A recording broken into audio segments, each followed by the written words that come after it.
Hi, this is Dan Heisman, Philly tutor for Chess FM, and we're continuing my game against the chess engine BethO.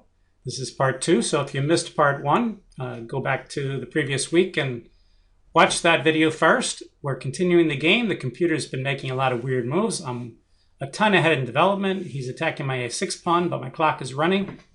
I've been looking at knight b4, guarding a6 and threatening the fork. He only has so many ways to stop it. All the ways of stopping it are a little annoying.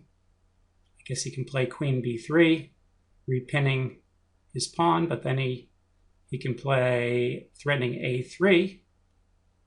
And then if I move the knight back to c6, he still can't take on b4, which means after knight b4, queen b3, I might have time to play e4 and break open the center.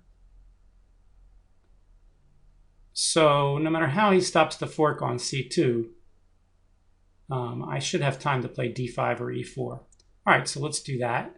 Let's play knight b4. Okay, and he plays queen c3, putting the queen on the line with my bishop on g7. And if he plays a3, he's not really threatening anything once I do bring the bishop back. So let's open up the center. Let's play e4. d5 looks very good too. If he takes on d5, I can take back. If I'm worried about losing c5, I could even take with the queen. But why should I do that? Let's just play e4.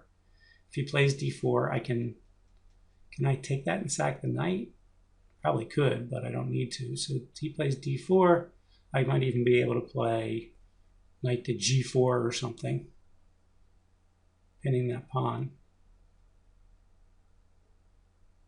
I'm not too worried about d4.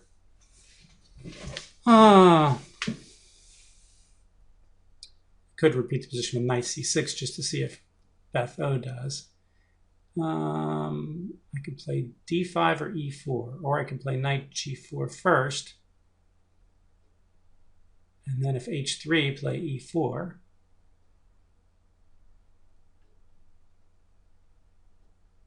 e4, d4. E takes d4, c takes d4, queen takes b4. It's a massive attack. But I don't really think I need to sack a piece here unless I see something clear. When you have a great game, there's no need to be too speculative. The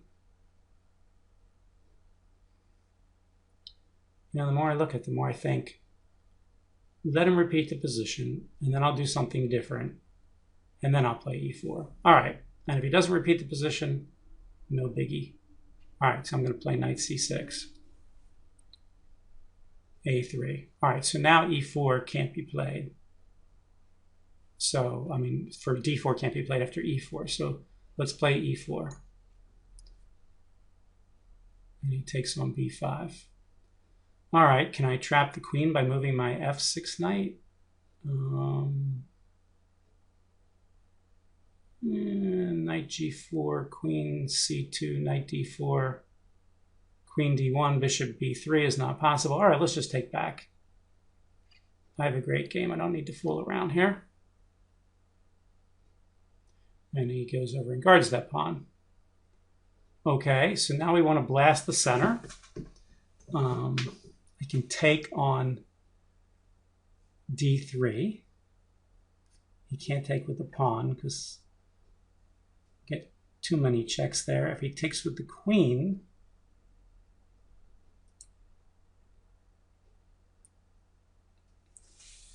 looks good for me too. Although pawn takes queen takes knight e5. Queen moves somewhere. It's an awfully good game. Pawn takes queen takes, I can even play c4. Doesn't have a lot of wonderful places to put the queen. All right, let's open it up. E takes d3.